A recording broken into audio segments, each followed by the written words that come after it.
ये कहानी है एक बाप बेटे की जो स्कूटर पर कहीं पर जा रहे होते हैं। तभी जो बाप होता है उसकी नजर पड़ती है रोड के साइड में कुछ लड़कों के ऊपर जो कि कीचड़ में कुछ ढूंढ रहे होते हैं। तो अपना स्कूटर वहां पर रोकते हैं और जाकर के उनसे पूछते हैं कि बेटे क्या ढूंढ रहे हो यहाँ पर। तो उनमें से एक बोलता है कि आपको दिख नहीं रहा है कि ये सामने सोने का फल है, हम उसको पाने की कोशिश कर रहे हैं। उसकी ये बात सुनते ही पिता का ध्यान जाता है उस सोने की फल की तरफ जो चमक रहा होता है।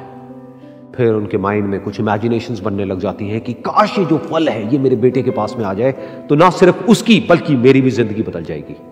तो बिना सोचे समझे अपने बेटे को धक्का मार देते हैं उस कीचड़ में और बोलते हैं कि तुझे किसी भी कीमत पर वो फल लेकर के आना है। लेकिन बेटे को वो फल नहीं चाहिए होता है, उसके अपने कुछ और ही सपने होते हैं। वो बहुत कोशिश करता है अपने पिता को ये समझाने की कि मेरी खुशी इस फल में नहीं है, मेरी खुशी कहीं और है, मेरे सपने कुछ और है। लेकिन उसके पिता उसकी एक नहीं सुनते हैं। वो उसको धक्का मारते हैं उस कीचड़ में और बोलते हैं कि मैं तुझसे पूछ नहीं रहा हूं, तुझे बता रहा हूं कि तुझे वो लेकर के आना है। तो वो बेटा भी अपने बाप के सपने को सच करने के लिए अपनी पूरी जान लगा देता है और पूरी कोशिश करता है कि किसी तरीके से उस सोने का फल उसके हाथ में आ जाए। लेकिन जैसे जैसे वो हाथ पैर मारता है उस फल को पकड़ने के लिए वो और नीचे धंसने लग जाता है और फिर जाकर के उसको समझ आता है कि ये कीचड़ नहीं है, ये दलदल है। वो चीखता है, चिल्लाता है, अपने पिता को आवाज लगाता है, लेकिन उसके पिता उसकी एक नहीं सुनते। बोलते हैं कि बहाने मत बना, और भी लोग हैं वहां पर जो कर रहे हैं, तो जब वो कर सकते हैं तो तू क्यों नहीं कर सकता। तो एक बार वो फिर से कोशिश करता है और अपनी पूरी जान लगा देता है, लेकिन उसके बाद भी उसके हाथ में कुछ नहीं आता है और वो धीरे धीरे नीचे धंसता चला जाता है और मर जाता है।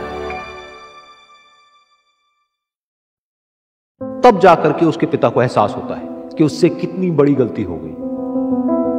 वो वहीं बैठ करके रो रहा होता है, चीख रहा होता है, चिल्ला रहा होता है। तभी वहां पर एक साधु आता है और वो साधु उस आदमी से पूछता है कि तुम क्यों रो रहे हो। फिर वो आदमी उस सोने के फल की तरफ इशारा करते हुए उस साधु को अपनी पूरी बात बताता है और बोलता है कि इसमें मेरी क्या गलती है, मैंने तो जो कुछ भी किया अपने बेटे की खुशी के लिए किया।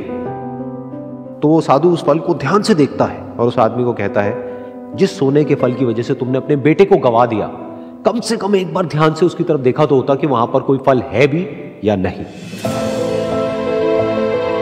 ये सुन करके उस आदमी को गुस्सा आया और उसने कहा कि सामने तो दिख रहा है फल, आपको नहीं दिख रहा क्या।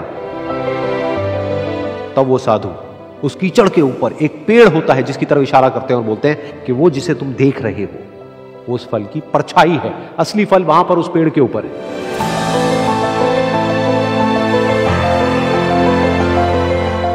फिर वो साधु उस आदमी को बोला कि अपने बेटे को जबरदस्ती धक्का देने की बजाय और उसको बताने की बजाय कि तेरी खुशी किसमें है, अगर तुमने उससे पूछा होता कि बेटा तू बता तू क्या करना चाहता है और तेरी खुशी किसमें है, तो ना सिर्फ तुम्हारा बेटा जिंदा होता बल्कि हो सकता है कि उसके हाथ में वो असली सोने का फल भी होता।